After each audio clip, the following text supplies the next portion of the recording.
Levitt Lake. Tucked high in the eastern Sierra at 9,600 feet in elevation.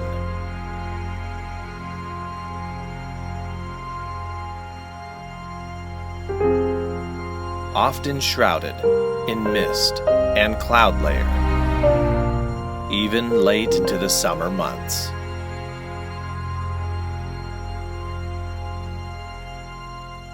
A peaceful alpine lake one moment, a windswept basin with torrential rain or snow the next.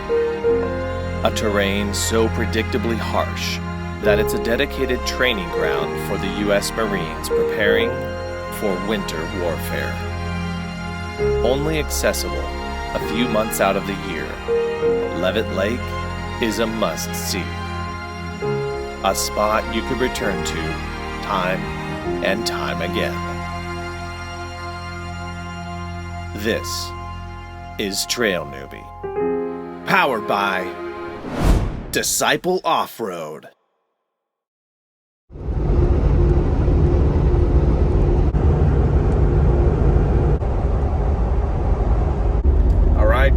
Welcome back to the channel. It's been a long time. Last time I was out was snow camping with Rhino Offroad, but that was all the way back in like January or February. Been pretty busy with work, a lot going on. I've got a few trail runs in, but nothing really overnight. And so it is August 2022, and one of my first kind of trips, big trips, so to speak, of the year. Going out with Rhino Offroad, but also FlyFisher530, Mike, and Doc Wrangler. So really looking forward to this trip. We're going to do a multi-night trip. It's Thursday. Going to stay tonight at Levitt Lake, which is on the backside of the Sierra, just off of the 108 that goes over. And then Friday, Saturday, we're going to kind of go and check out the Kavanaugh Ridge area. So really looking forward to that. Never been out there before. I've been to Levitt Lake, but that was over 20 years ago. I did get a note from the guys, Kevin and FlyFisher530, already up there. And it's pouring on them right now. So it could be interesting. They said the road going in is a little bit washed out, which concerns me a bit, but they're going to be there. If I run into trouble, I've got my Garmin inReach, and there's actually a slight cell phone signal up there, so I'd be able to reach out to them. So thanks for coming along for the ride. Hope you enjoy it.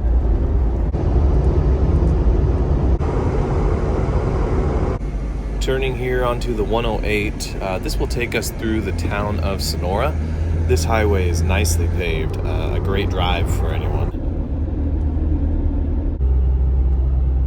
Here at the summit, entering the Tiobe National Forest, seeing some evidence of some extreme rain and flooding that came through here. Kevin, Mike, do you copy? This is Greg, I'm at the trailhead.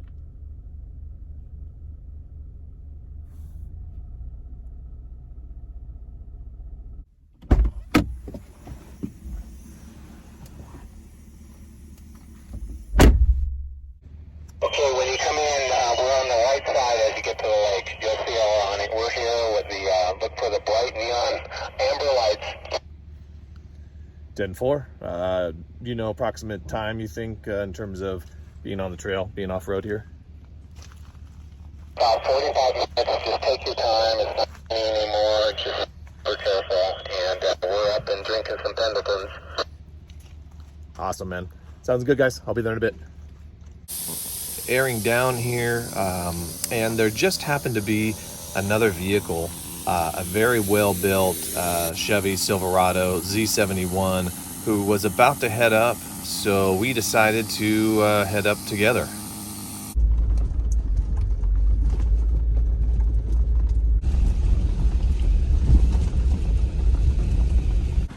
The trail has some very easy sections, but tonight there were several washouts, water and mud flowing across the trail.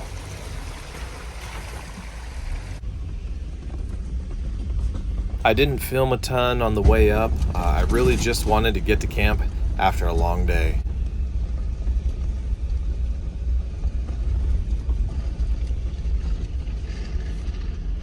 Here they are, Kevin and Mike. They've been up here for most of the day already. I am the late arriver. Yeah! Show. Yeah, buddy! Finally! Hey, the view out here is not that great. I bet. I bet. Everyone's gonna be wearing Trail Newbie swag. Yeah. Subliminal messaging. There's Mike in the new Trail Newbie hat. Why am I wanting to, make his channel better? True. I understand. You know what? This hat's brought to you by FlyFisher. Yeah. Look at this logo. There it is, baby. Right there. No, these are awesome. Love hats. Thank you, Greg. Yep, absolutely. Appreciate it, buddy. Love it. Yeah. Kevin is setting up for a time lapse tonight, and we're all kind of getting situated to turn it in for the night. And man, Mike's rig is just so awesome. Nicely built out.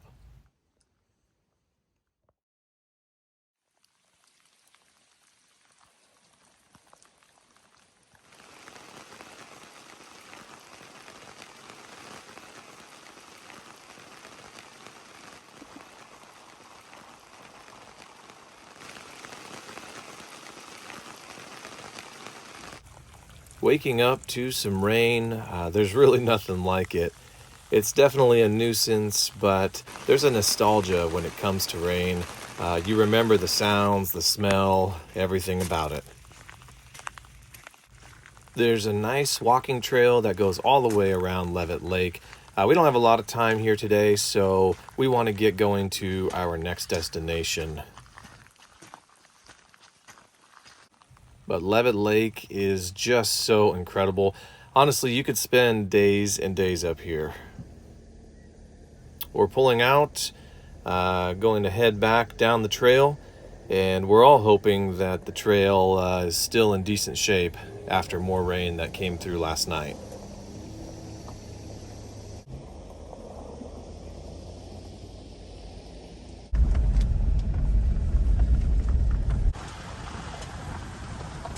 If you're planning a trip up to Levitt Lake, don't let some of these shots fool you.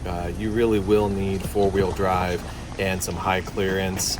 I mean, you could make it up two-wheel drive and high clearance potentially, but there's some areas that are really going to put your rig to the test. Most of the shots we have here look like a peaceful trail, but I'm promising you it's more difficult than you might think. Here is just one of the small streams that you'll cross. And shots like this never really give you the right perspective of the terrain. You really need to experience it firsthand. The camera doesn't do some of these areas justice, just in terms of what you're going to encounter on the trail. There's some various ledges and different things that you'll be coming up and down, so just be prepared if you make your way up here.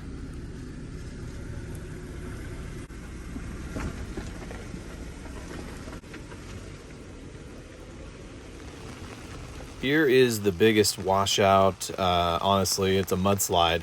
It was passable, but you sure wouldn't want to be in the middle of this when it was coming down.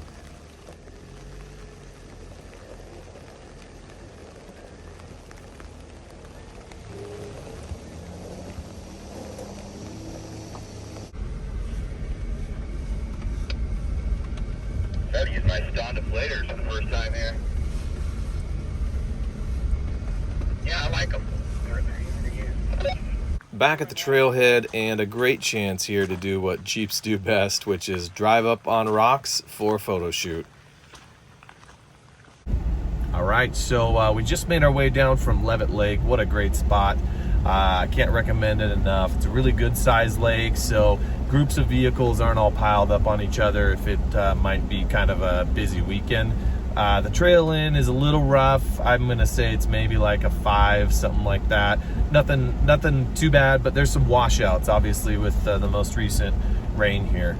So because it's raining, we're gonna call an audible, and Mike, FlyFisher530, is going to take us down to Bridgeport. We're gonna get a few supplies, and then we're actually gonna skip Kavanaugh Ridge today. We're gonna go tomorrow, and because we don't think it's gonna be raining. And Mike's gonna take us to a cool spot out east. He said there's some mines and some ruins and just different things out there. And our hope is that we can get out of the rain for a day here. So that's the plan for now. Stick with us.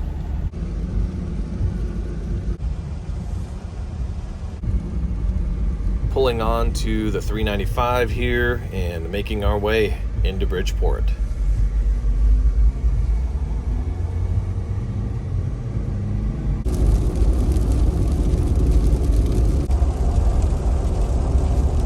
Here are gas prices in California, and these Jeeps are always thirsty.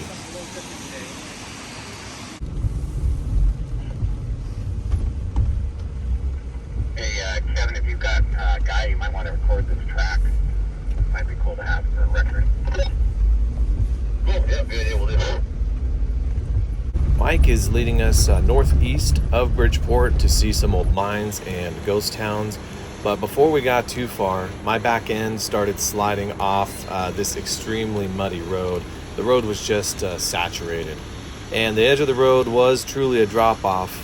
So we hooked up my winch to Mike's rig, and I got to use my winch for the first time. Kevin's turn here, and he's taking a much better line than I did.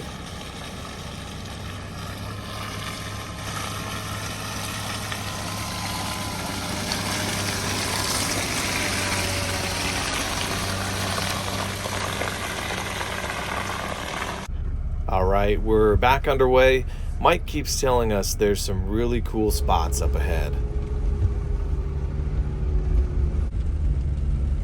No, I'd say we can check it out.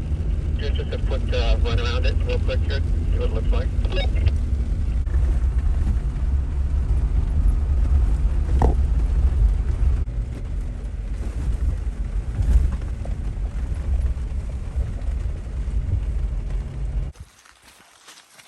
What's this mine called? Chemung? Yeah, C-H-E-M-U-N-G. Yeah, this is more interesting than my mining video. Wow, that's cool.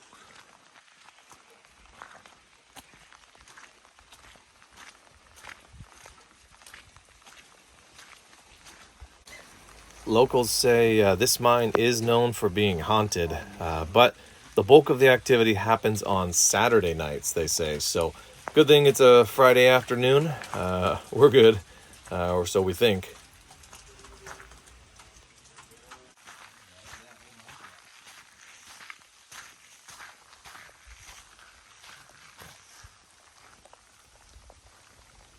This mine was a big producer of gold and silver.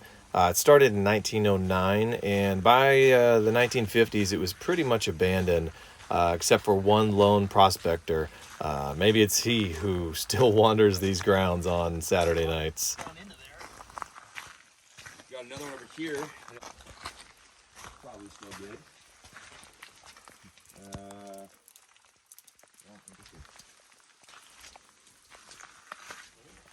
Yeah, this is really neat. Are there a bunch of these along the road? Yeah. We're back on the trail, heading to the town of Masonic, which is an old mining ghost town.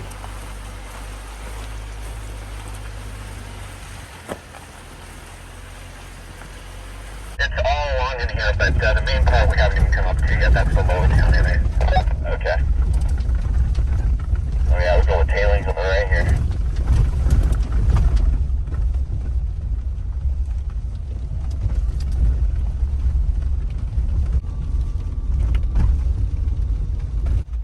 Pulling into Masonic here. Wow, this place looks incredible.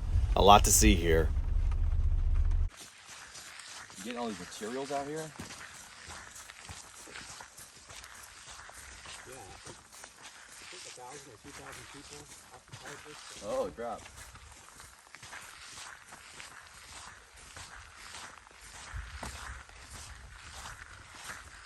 So what were all these buildings you said? There were saloons?